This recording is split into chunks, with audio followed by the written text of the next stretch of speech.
Irregular जो periods होते हैं उसमें 2-3 तरह की चीज़ें हैं। मतलब एक होता है कि आपके 15 दिन बाद ही पीरियड शुरू हो जाते हैं, हर 15 दिन बाद जो है होता है। और कई ख़वातीन हैं जिनकी स्पॉटिंग लगती रहती है, तो वो क्यों होता है, क्या वजह है? ये मैं शादीशुदा ख़वातीन की बात कर रहा हूँ। अच्छा, इसमें इस तरह से है कि इसमें अगर हम इस चीज़ को एक साइड पे भी रखते हैं कि शादीशुदा ख़वातीन, ठीक है, अगर हम एक फ़ीमेल से स्टार्ट करें, एक बच्ची से जो कि अभी एक बच्ची है, फिर उस पे प्यूबर्टी का टाइम आता है जिसे हम कहते हैं, वो बलूगत में दाखिल होती है, फिर उसके साइकिल स्टार्ट होते हैं। जब भी किसी बच्ची के साइकिल स्टार्ट होते हैं तो इनिशियल 6 to 8 ईयर्स आपकी बॉडी एडजस्टमेंट में लेती है। उसमें साइकिल्स इरेगुलर रहते हैं। उसमें हमारे पास जैसे मदर्स आती हैं यंग बच्चियों को लेके, तो उनमें से कुछ की कंप्लेन ये होती है कि जैसे फॉर एग्जांपल साइकिल स्किप हो रहे हैं, 2 to 3 मंथ्स बच्ची को साइकिल नहीं आते, या फिर इरेगुलर आते हैं टाइम से पहले, 15 दिन बाद, 20 दिन बाद। तो उसमें सबसे पहली चीज़ तो ये है कि जब आपने एक न्यू फेज़ ऑफ लाइफ में एंटर होना है, तो आपके माइंड ने, आपकी बॉडी ने अडेप्टेबिलिटी में टाइम लेना है। तो ये चीज़ें इनिशियल जो आपका फ़ेज़ है साइकिल का, उसमें ये चीज़ें नॉर्मल है। अब उसके अंदर हमने ट्रीटमेंट किसको देनी है, बेसिक पॉइंट ये है।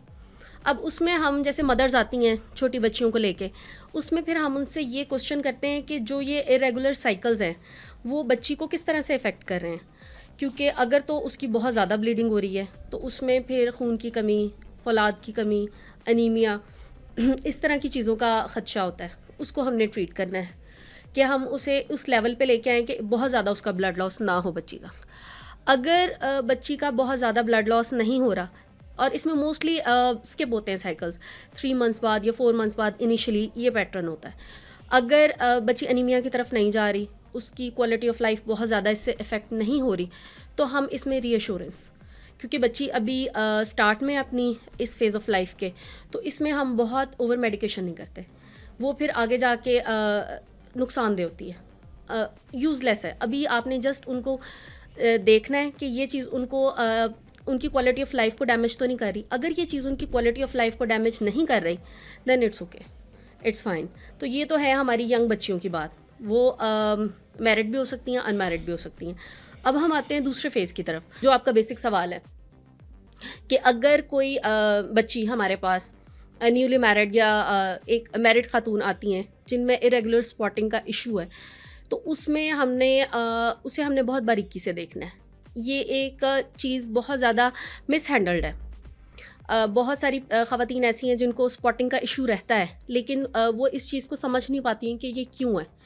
अगर एक पेशेंट जो कि जिसकी फैमिली है वो आपके पास आती है, तो सबसे पहले रिप्रोडक्टिव एज में जो एक पेशेंट है, हमने उसके अंदर प्रेगनेंसी को रूल आउट करना है। जो 90% कॉज इरेगुलर स्पॉटिंग का एक फैमिली वाली फीमेल में, एक नॉन प्रेग्नेंट लेकिन एक मैरिड फीमेल में है, वो प्रेगनेंसी है। वो अनडिटेक्टेड होती है, पता नहीं होता कि प्रेगनेंसी है। वो प्रेगनेंसी के अंदर किसी किस्म की कॉम्प्लिकेशन चल रही होती है जिसकी वजह से वो स्पॉटिंग होती है। अच्छा, प्रेग्नेंट होती हैं लेकिन स्पॉटिंग हो रही है, उनको नहीं पता। सबसे पहले हमने ये चीज़ कंफर्म करनी है और ये चीज़ हमने रूल आउट करनी है कि जो पेशेंट हमारे पास प्रेजेंट किया है वो प्रेग्नेंट तो नहीं है।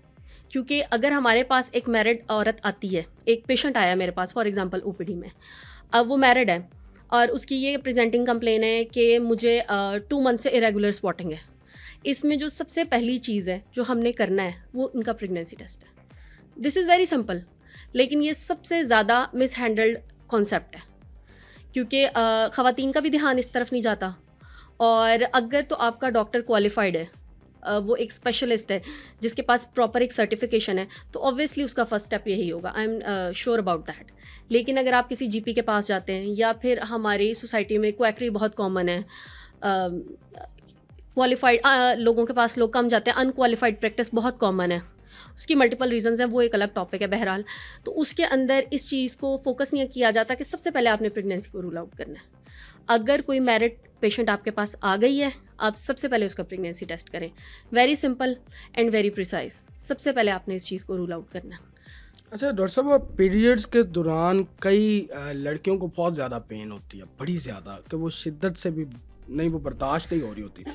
तो उस दौरान अगर वो क्या कर सकती हैं, किस तरह की एहतियाती तदाबीर होनी चाहिए, क्या डाइट होनी चाहिए ताकि उनकी पेन जो है वो बहुत ज़्यादा ना हो? उसकी रीज़न क्या होती है बहुत ज़्यादा पेन होना, और कई ख़वातीन उनको तो पता भी नहीं चलता, तो ये भी थोड़ा सा बता दें। जी, जो आपका लास्ट पॉइंट है उसमें मैं थोड़ा सा ऐड करना चाहूँगी, क्योंकि हमारे पास ओपीडी में ये पेशेंट्स रेगुलर बेसिस पे आते हैं और बहुत सारी मेरी अपनी क्लिनिकल एक्सपीरियंस में पेशेंट्स ऐसी हैं जो कि इस कंप्लेन के साथ हमारे पास आती हैं कि हमें इरेगुलर स्पॉटिंग का इशू है, लेकिन जब हम उनको एवेलुएट करते हैं, प्रॉपर उनकी हिस्ट्री लेते हैं, उनका अल्ट्रासाउंड करते हैं, उनका चेकअप करते हैं, तो वो बेसिकली इरेगुलर स्पॉटिंग नहीं होती, वो उनकी एक अंडरलाइन प्रेगनेंसी की कॉम्प्लिकेशन होती है। तो ये मेरा एक मैसेज है आपकी पॉडकास्ट के थ्रू कि जब भी किसी भी फीमेल को जब ये मसला पेश आए तो काइंडली सबसे पहले आप अपनी गायनेकोलॉजिस्ट को कंसल्ट करें, क्योंकि बहुत सारी फीमेल्स इस नेग्लिजेंस के अंदर अपना बहुत नुकसान कर लेती हैं।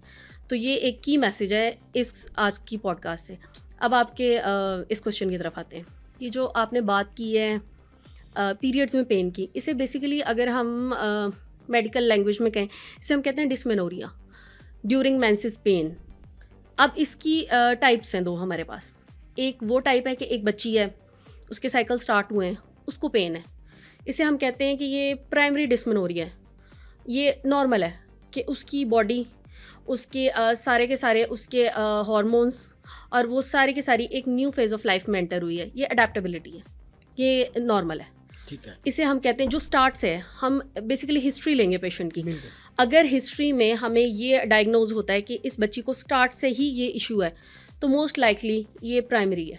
प्राइमरी का मतलब ये है कि ये इसका कोई ख़तरनाक कॉज नहीं है, ये उस बच्ची के बॉडी की एक अडेप्टेशन है एक न्यू फेज़ ऑफ लाइफ के लिए, और ये चीज़ नॉर्मल है। इसे मैनेज कैसे करना है? अगर तो ये प्राइमरी है तो सिंपल, हमने सबसे पहले तो उनको लाइफस्टाइल मेजर्स, उसमें हमने उनको बताना है जिस तरह से सिंपल पेन किलर्स, सिंपल हमने, क्योंकि बच्चियाँ इस चीज़ को बहुत ज़्यादा परेशान हो जाती हैं कि जैसे ये कोई डिज़ीज़ है, ये कोई एबनॉर्मेलिटी है।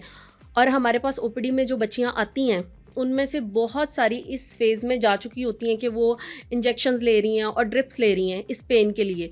उसमें एक तो ये है कि उनको अवेयरनेस नहीं है कि ये चीज़ ये नॉर्मल चीज़ है। तो उसमें एक तो काउंसलिंग बच्चियों की भी, और मोस्ट इम्पॉर्टेंट उनकी मदर्स की भी, कि उनकी मदर्स को भी पता होना चाहिए कि ये अब हमारी बच्ची एक न्यू फेज़ ऑफ लाइफ में है, तो ये एक नॉर्मल चीज़ है। उसमें फिर आप उनको सिंपल पेन किलर्स दें और उनको सिंपल मेजर्स बताएं। जैसे आप उनको बताएं कि हॉट कंप्रेसेस, गर्म पानी की बोतल का इस्तेमाल करें, गर्म पानी की चीज़ें इस्तेमाल करें, जैसे गर्म दूध, चाय, कहवा, उससे आपकी वेसल्स रिलैक्स होती हैं, आपका टकोर होता है इंटरनल आपका। डार्क चॉकलेट का भी कोई है इसमें? डार्क चॉकलेट में बेसिकली ये है कि बहुत सारी बच्चियों को ये साइकिल्स के साथ कुछ एसोसिएशंस होती हैं। जैसे कुछ बच्चों को मिग्रेन की एसोसिएशन है, हेडेक्स की। अगर तो आपको ये है तो उसमें ये एक बहुत बड़ा फैक्टर है ब्लैक, जो हमारी चीज़ें हैं जिसमें डार्क चॉकलेट है, कैफ़ीन है और कॉफ़ी है, ब्लैक कोला ड्रिंक्स हैं, इनमें कैफ़ीन है बेसिकली। तो कैफ़ीन से ये चीज़ें एग्रावेट होती हैं। अगर आपको मिग्रेन का इशू है या हेडेक्स है, फिर आप इसको अवॉइड करें। लेकिन अगर आपकी ऐसी कोई एसोसिएशन नहीं है, देन इट्स गुड, फिर आप ले सकते हैं।